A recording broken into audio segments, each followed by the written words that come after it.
নমস্কার বন্ধুরা, পুষ্পশ্রী নার্সারি কোলাঘাট, আমি কমল। আর আজকে এসেছি আপনাদেরকে খাদ্য দেওয়ার বিষয় নিয়ে। কি গাছে খাদ্য দিবেন? জবা গাছে দেবেন, আম গাছে, আচ্ছা আপনি সিজন ফ্লাওয়ার গাছে দেবেন। তো সবগুলো আমরা ক্লিয়ার করে নেব এবং কম সময়ের মধ্যে জেনে নিব। সিজন ফ্লাওয়ারে কি খাদ্য দেবেন, 12 মাসি গাছে খাদ্য দেবেন, কিরকম দিলে আপনাদের ঠিক হবে। প্রথমত আপনাদেরকে আমি বলি, হ্যাঁ, পুষ্পশ্রী নার্সারি কোলাঘাট, আমি কমল, আর এই সকল বিষয়গুলো তুলে ধরেছি। এটা হচ্ছে বাদাম খৈল। কি গন্ধ! দুফোঁটা বৃষ্টি পড়ে গেলেই গন্ধের একদম ভরে যায়। আর জল দেওয়ার পরে এগুলো চটচটে হয়ে যায়, দেখুন, এই দেখুন। তাহলে এগুলোকে নিয়ে নিয়ে গিয়ে কি আমরা সদ্য গাছের গোড়ায় দেব? না, গাছের গোড়ায় এটা ধরিয়ে প্রণাম করে চলে আসবো যে গাছে তোমায় মশলা দেব, দেখবেন ভালো কাজ হচ্ছে। এই কাঁচা কাঁচা খাদ্যগুলোকে নিয়ে গাছের গোড়ায় দেওয়া নয়, সেটা ফুল গাছ, ফল গাছ, যাই হোক। তাহলে আমরা কিভাবে এই খাদ্যকে ব্যবহার করব? হ্যাঁ, আপনারা খাদ্য বানিয়েছেন, 6 রকম জৈব, সাথে 2 রকম নাইট্রোজেন সার, সব একসঙ্গে মেখেছেন, সাথে কিছুটা মাটি দিয়েছেন, এরকম মাটি দিয়েছেন, দেখুন, মাটি মেখে দিয়েছেন, জলের ছিটে দিয়ে রেখে দিয়েছেন। 7 দিন পর থেকে নিজেরা নিজেরা ব্যবহার করবেন নিজেদের মতো। গাছের কন্ডিশন ভালো, আর দেবেন না, কিন্তু বেশি বেশি করে দেবেন না, বারে বারে দেবেন, ভালো হবে আপনার গাছ। কিন্তু সদ্য শুকনো খাদ্যগুলো নিয়ে গিয়ে গাছে গোড়ায় দেবেন না, দেখবেন ভালো হবে। এটা আপনারা জেনেছেন, কিন্তু আর কয়েকটা বিষয় জেনে নিন, খুব ভালো কাজ হবে। এটা একটা জবা গাছ, সিন্ডার মিটার উপর করা হয়েছে, দেখুন। তো এতে থাকলে কি হবে, প্রচুর পরিমাণে খাদ্য দিতে হয়। আপনি মাটি পাননি, সিন্ডারে করেছেন, অসুবিধে করে, কিন্তু পরিমাণে খাদ্যটা বেশি দিতে হবে। তার মানে এই নয় যে আপনি শুকনো খাদ্য নিয়ে এসে দিয়ে একটু জল দিয়ে দেবেন, এটা করবেন না। তাহলে গাছটা অনেক কষ্ট বোধ পাবে, ধীরে ধীরে শুকনো হয়ে মারা যাবে। ধরুন আপনি একটা ফলের গাছ রোপণ করেছেন, সেই ফলের গাছের গোড়াতে রোপণের সময় প্লেন ভাবে রোপণ করে দিন, বেঁচে গেছে গাছ 20-21 দিন পরে দিন। জবা গাছের ক্ষেত্রেও তাই, আপনার অন্যান্য 12 মাসি ফুল গাছের ক্ষেত্রেও তাই, আবার সিজনাল গাছের ক্ষেত্রেও কি তাই। দেখুন, তাহলে এখানটা একটা ব্যাপার আছে, বলি আপনাদেরকে। যখন এইটুকু একটা ছোট্ট সিজন ফ্লাওয়ার গাছ করবেন, তাহলে একটা সিজন ফ্লাওয়ারের সঙ্গে একটা আম গাছের দুটোকে মিলিয়ে দেখুন। একটা সিজনাল ছোট্ট গাছ করবেন, আর সেই গাছটাকে রোপণ করে আপনি খাদ্য দেবেন। আবার একটা বড় আম গাছ রোপণ করেছেন, সে গাছেও আপনি খাদ্য দেবেন। বাড়িতে এমন আপনার অনেক ফুলের গাছ রয়েছে, 50, 100, 200, 500, 1000, এক একজন বন্ধুর তো 2-4 হাজার ফল ফুলের গাছই আছে শখে। তো সেখানে তো আর একরকম গাছ নেই, সব রকম গাছে আপনি আপনার বাগানটাকে, ছাদ বাগানটাকে ভরিয়ে ফেলেছেন, আর তাদের প্রত্যেকের গোড়ায় আপনি খাদ্য দিতে চলেছেন। আবার এরপরে বর্ষা শেষ হয়ে যাচ্ছে মানে সিজন ফ্লাওয়ার গাছের দিকেও কিন্তু আপনারা খাদ্য দেওয়ার চিন্তা করেছেন। কিন্তু আমি যে পদ্ধতিতে বললাম, আপনি যদি বানিয়ে খাদ্যটা দেন, সেটা সিজন ফ্লাওয়ারও দেওয়া যাবে এবং 12 মাসি গাছের ক্ষেত্রে দেওয়া যাবে। এখানটা একটা বিষয় আছে, যে বানানো খাদ্যতে যদি আপনি সিজন ফ্লাওয়ার দেন, তাহলে সিজন ফ্লাওয়ার ফার্স্ট ফার্স্ট বৃদ্ধি পেতে চান, সেক্ষেত্রে কি করতে হয়, আপনাদেরকে তরল খাদ্য দিতে। তাহলে এই যে আপনারা খাদ্যগুলো দিচ্ছেন, মূলত দুটো খাদ্য দিলেই আপনার সিজন ফ্লাওয়ার ভালো হয়ে যাবে। কি না, খৈল আর 10-26। তা বাদাম খৈল দিন আর 10-26 দিন, দুটোকে পচিয়ে পচিয়ে মাঝে মাঝে দিন, তাতেই ভালো গাছ হয়ে যাবে। কিন্তু সাথে যদি আপনি 6 রকম এই ধরনের সার নেন, বন্ডাস, লেদার মিল, সব সমান সমান নেন, সাথে 2 রকম আপনি নাইট্রোজেন সার নেন, দিয়ে পচিয়ে সদ্য গাছ হয়ে যাবে, তাহলে কি আছে, ফার্স্ট ফার্স্ট গাছ খেতে পারছে। কিন্তু যখন আপনি একটা পার্মানেন্ট গাছ করতে চাচ্ছেন, সেক্ষেত্রে কিন্তু সিজনাল খাদ্যটা আপনার বেশি বেশি লাগছে। গাছটাকে আজকে খাদ্য দিয়েছেন, গাছটাকে আপনাকে অনেক দিন ধরে খেয়ে সুন্দর হয়ে থাকতে হবে। তা হুট করে গাছের রং, পাতা সবুজ, গাছ বাড়ানো এটা কমন বিষয়।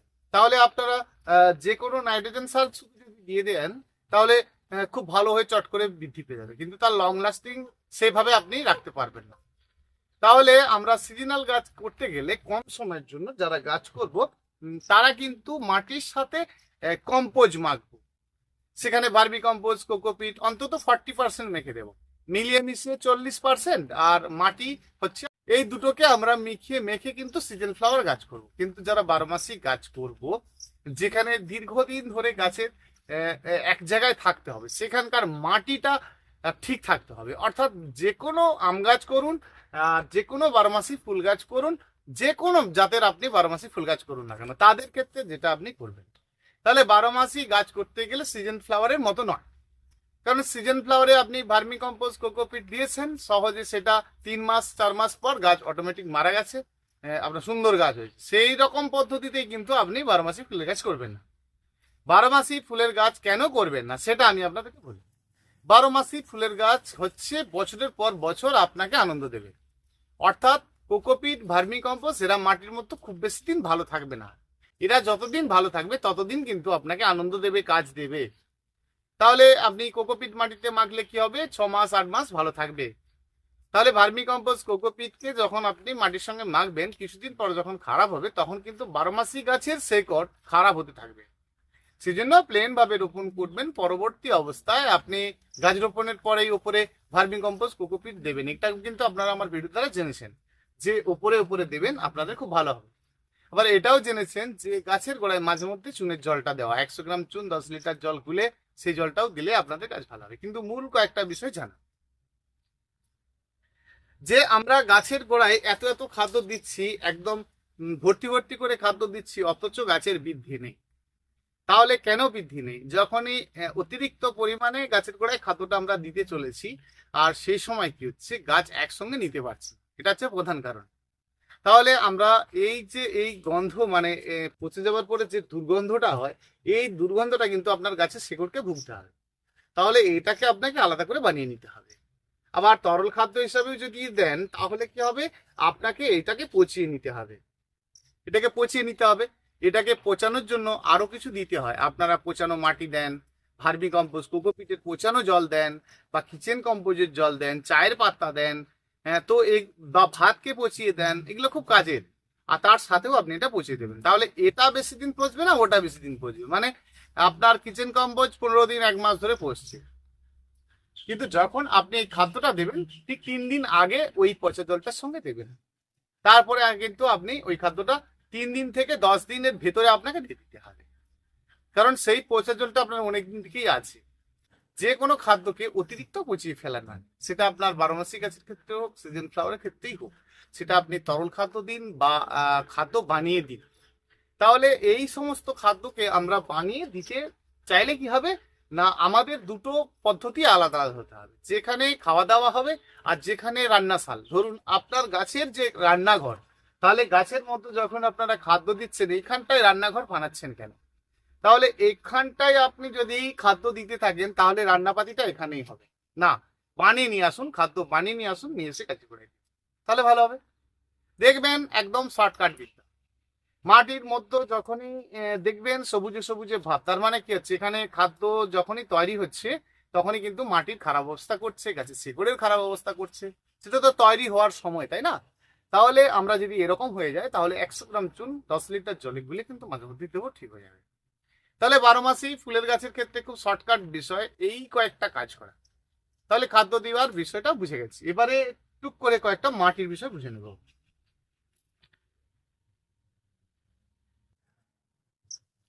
দেখুন, এই মাটির মধ্যে এরকম দানা দানা ভালো না গোটা গোটা ভালো, না ঝুড়ি ঝুড়ি ভালো?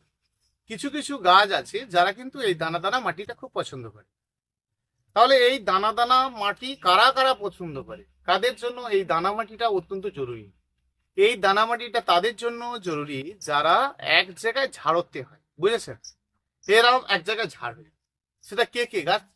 ফার্স্ট কথায় কলা গাছ, দ্বিতীয় কথায় এলাচ গাছ, তৃতীয় কথায় হচ্ছে জারবেরা ফুলের গাছ, চতুর্থ কথায় হচ্ছে আপনার লেমন ঘাসের গাছ। তাহলে যারা এক জায়গায় ঝাড় তৈরি, মানে নিচ থেকে উঠে উঠে উঠে ঝাঁকড়া হয়ে যায়, তাদের ক্ষেত্রে এরকম দানা দানা মাটি ভালো। অনেক বন্ধুই ভালো জারবেরা ফুলের গাছ করেন, তারা কিন্তু ভালো করতে পারে না, তার মানে হচ্ছে তাদের মাটিটা দানা দানা নেই। তাহলে দানা দানা মাটি থাকতে হবে এবং ড্রেনেজ ব্যবস্থাটা ফাস্ট থাকতে হবে। ড্রেনেজের ব্যবস্থা ফাস্ট থাকতে গেলে গ্রো ব্যাগ নিতে হবে। গ্রো ব্যাগ নেওয়া মানে কম দামি গ্রো ব্যাগ নিতে হবে। 5 টাকা 4 টাকা 3 টাকা 2 টাকায় গ্রো ব্যাগ পাওয়া যায়, যাতে হাজার হাজার ছিদ্র, গোটাটাই ছিদ্র, একদম মোটা চটের মতো গ্রো ব্যাগে কিন্তু এই দানা মাটি দিলেও কাজ হবে না। তাহলে জল নিকাশি ফাস্ট হতে হবে, দামটা প্রশ্ন নয়। তাহলে তাদের দানামাটির মধ্য দিয়ে গাছ রোপণ করলে এই ধরনের গাছ একটু দারুণ ভালো হবে। সিজন ফ্লাওয়ার গাছের ক্ষেত্রে কি করতে হবে বললাম, তাহলে দানামাটির বিষয়টা বুঝে গেছেন। খাদ্য বেশি পরিমাণ দিতে হবে, এবং মাটির সঙ্গে যখন আপনারা কম্পোস্ট মাখবেন সেক্ষেত্রে কি করতে হবে, সেক্ষেত্রে মাটিকে ধুলো ধুলো করে নয়, সিজন ফ্লাওয়ার গাছ করতে গেলে মেখে দিলেন, ভার্মি কম্পোস্ট, কোকোপিট সবকে মেখে দিলেন। কত পার্সেন্ট? 40% মেখে দিয়ে মাটি শুকনো হলো, শুকনো হওয়ার পরে গুঁড়িয়ে ফেলবেন না, ধুলো ধুলো করবেন না, জলের ছিটে দেবেন। জলের ছিটে দেওয়ার পরে আপনার যেটা হবে, দেখবেন মাটির মতো ভেজা মাটি যখন থাকবে অটোমেটিক হালকা এবং ঝুরি ঝুরি, দেখুন একদম ফ্রেশ ফ্রেশ হয়ে গেছে। তাহলে এটা হচ্ছে সিজন ফ্লাওয়ার গাছ যারা করবেন, একদম 1 নম্বর গাছ করতে পারবেন। এবারে আসি ফ্রুটসের গাছ যারা করবেন। ফ্রুটসের গাছে শক্তিশালী গাছ, পাওয়ারফুল গাছ, যে কোনো ফলের গাছ খুব পাওয়ারফুল গাছ, ক্ষমতাশীল গাছ। সেই ক্ষমতাশীল গাছের ক্ষেত্রে মাটি হালকা থাকা চলবে। তাহলে এই যে ক্ষমতাশীল গাছ যে জায়গাটায় থাকবে, সে টবে হোক আর মাটিতে হোক, সেটা কিন্তু মাটি হালকা থাকবে কিন্তু কম্প্যাক্ট থাকবে। সেটা সম্ভব কিসের উপরে? টবে করতে গেলে বালি অর্ধেক মাটি অর্ধেক মেখে করা, আর দারুণ সুন্দর হবে।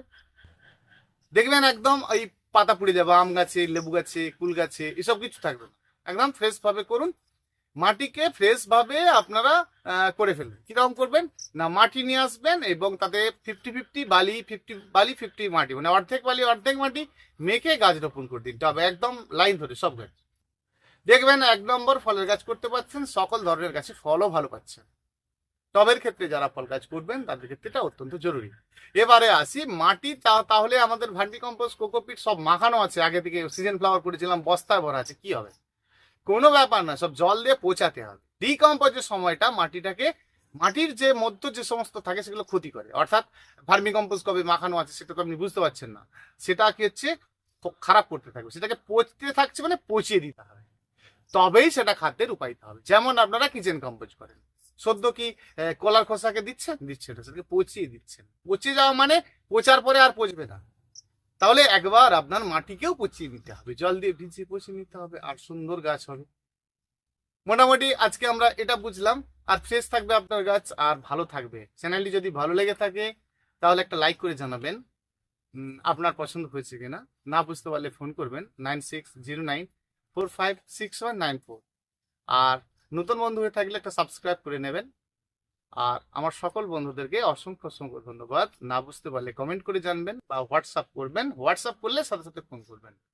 ভীষণ ভালো থাকবেন বন্ধুরা। আবার আসছি আগামীকাল। বর্ষার বাজারে বসে বসে ভাবলাম বন্ধুদেরকে একটা ভিডিও দিই। এত বেশি বৃষ্টি হচ্ছে, জানি না আপনাদের ওখানে কেমন হচ্ছে। আর প্রচুর পরিমাণে বৃষ্টি হচ্ছে, কেমন বৃষ্টি হচ্ছে জানাবেন, ভালো লাগবে। ধন্যবাদ, ভালো থাকবেন।